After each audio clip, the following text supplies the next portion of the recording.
नमस्कार साथियों, CB बिगल ITI गुरु में आप सभी का स्वागत है। झारखंड आईटीआई का प्रोविजनल जो मेरिट लिस्ट है वो जारी होने के बाद लोगों के मन में एक बहुत बड़ा सवाल है कि क्या उनको सरकारी कॉलेज मिलेगा या नहीं मिल पाएगा। उनका जो रैंक है सीएमएल रैंक और उसके बाद जो कैटेगरी जो रैंक है, इस वीडियो में पूरा डिटेल में आपको समझा देंगे कि सीएमएल रैंक जो है अगर आपका चाहे जितना हो तो क्या सरकारी कॉलेज मिलेगा या नहीं मिलेगा, या फिर अच्छा ट्रेड मिल पाएगा या नहीं मिल पाएगा। तो चलिए दोस्तों आपको बताते हैं और यहाँ पे अच्छे से आपको समझा देंगे, फिर आपको कहीं भी भटकने की ज़रूरत नहीं पड़ेगी। दोस्तों मेरे पास यहाँ पे एक लिस्ट है, मैं आपको इसके माध्यम से समझाता हूँ। सबसे पहले बात करते हैं सीएमएल रैंक की। तो सीएमएल रैंक इसका मतलब ये होता है common merit list. Common merit list का मतलब ये है कि आप इसको सामान्य लिस्ट भी समझ सकते हैं। ये मान के चलिए, जैसे मान लीजिए मैं आपको एग्जांपल से समझाता हूँ। जैसे मान लीजिए 1 2 3 4 5 6 7 8 9, ठीक है। मान लीजिए यहाँ पे 9 लोग हैं, ठीक है। एग्जांपल से समझाता हूँ, आपको समझ में आ जाएगा। 9 लोग हैं, ठीक है। अब मान लीजिए किसी का जो है रैंक 9 आया है, मान लेते हैं इनका नाम एक्स है, ठीक है। अब यक्स का जो रैंक गया है वो 9 आया है, और मान लेते हैं किसी का 6 रैंक है, इनका मान लेते हैं वाई है, ठीक है।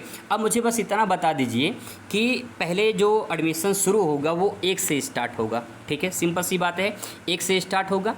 अब जैसे 1 से आगे बढ़ेगा तो सबसे पहले नाम किसका आएगा, जो 9 रैंक पे है उसका या जो 6 रैंक पे है उसका। तो आपका जवाब यही होगा कि जो 6 रैंक पे है पहले नाम उसका आएगा, फिर इसके बाद जो 9 पे है नाम उसका आएगा, ठीक है। यहाँ तक आपको बात समझ में आ गया होगा। अब लेकर चलते हैं आपको सीएमएल रैंक पे, ठीक है। अब यहाँ पे देखिए सीएमएल रैंक इनका देखिए जो है 3161 है। अब सिंपल सी बात ये है, यहाँ पे 3161 है, इसका मतलब ये है कि इनके पीछे जो लोग होंगे वो 3160 से जो है नीचे होंगे, ऐसे लोग होंगे। तो आप सिंपल सी बात ये है कि पहले 60 वालों को नंबर आएगा कि 61 वालों को नंबर आएगा, पहले 60 वालों को नंबर आएगा तब 61 का नंबर आएगा। ऐसे ही पहले 59 का नंबर आएगा, फिर इसके बाद 60 का आएगा, फिर इसके बाद 58 का नंबर आएगा, तब 59 का नंबर आएगा, ठीक है। मेरे कहने का तात्पर्य दोस्तों ये है कि जो रैंक यहाँ पे दिखाई दे रहा है वो रैंक जितना आपका ज़्यादा होगा, ठीक है। जैसे मान लीजिए मैं एग्जाम्पल से और समझाता हूँ आपको। अब इसी के माध्यम से मैं आपको सब कुछ अच्छे से समझा दूंगा। जैसे मान लीजिए किसी का रैंक है सीएमएल रैंक है, मान लेते हैं, ठीक है। ये जो सीएमएल रैंक है किसी का 1 होगा, ठीक है, 1 से लेकर 1000 के बीच में होगा। तो जितनी सीटें होती हैं, जैसे मान लीजिए कोई कॉलेज है ए, ठीक है, और वहाँ पे 40 सीटें हैं किसी भी ट्रेड में। हर ट्रेड की मेरिट अलग अलग बनती है और हर कॉलेज की मेरिट भी अलग अलग बनती है, क्योंकि वहाँ पे कैटेगरी वाइज और परसेंटेज वाइज जो आपका रैंक आया उसके अनुसार मेरिट बनती है। तो इसीलिए जो है आप ये नहीं समझ पाएंगे कि मेरिट कहाँ पे कितनी जाएगी, ठीक है, क्योंकि आपको ये नहीं पता है और किसी को भी नहीं पता जब तक मेरिट बन नहीं जाती है। तो दोस्तों इसीलिए जो रैंक है इसी के आधार पे अंदाज़ा लगा सकते हैं कि हमें मिलेगा या नहीं मिलेगा। अगर मान जैसे यहाँ पे रैंक देखिए बढ़ रहा है, ठीक है। अगर कैटेगरी रैंक की बात करें तो यहाँ भी देखिए बढ़ रहा है। जितना ये आपका ज़्यादा बढ़ा रहेगा, जितना ज़्यादा रहेगा उतना ही चांस कम रहेगा। लेकिन जितना ही ज़्यादा कम आपका रहेगा, मतलब कि जैसे मान लो किसी का 1000 है, ठीक है, तो इसका चांस रहेगा कि अच्छा ट्रेड अच्छा कॉलेज मिल जाए। और किसी का मान लो जो है 40,000 है, 50,000 है, 80,000 है, 1 लाख तक है, तो उसका चांस थोड़ा कम रहेगा। यही मैं आपको समझाना चाह रहा हूँ। ऐसे ही जो सीएमएल रैंक है ये अलग बनता है और जो कैटेगरी रैंक है ये अलग बनता है।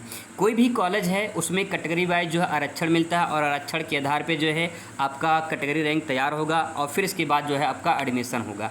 तो जैसे मान लीजिए किसी का 200 रैंक है, किसी का 400 है, किसी का जो है मान लीजिए 4000 है, तो पहले नंबर आएगा 400 से बीच में 800 उनका नंबर आएगा। फिर उस बाद सीटें बच जाती हैं तो नंबर आता है 4000 से 8000 तक रैंक आता है, ठीक है। तो ऐसे रैंक चलता है इस प्रकार से। और अगर रैंक जितना आपका कम होगा उतना ज़्यादा फ़ायदा मिलेगा, जितना रैंक ज़्यादा होगा उतना ज़्यादा नुकसान होगा।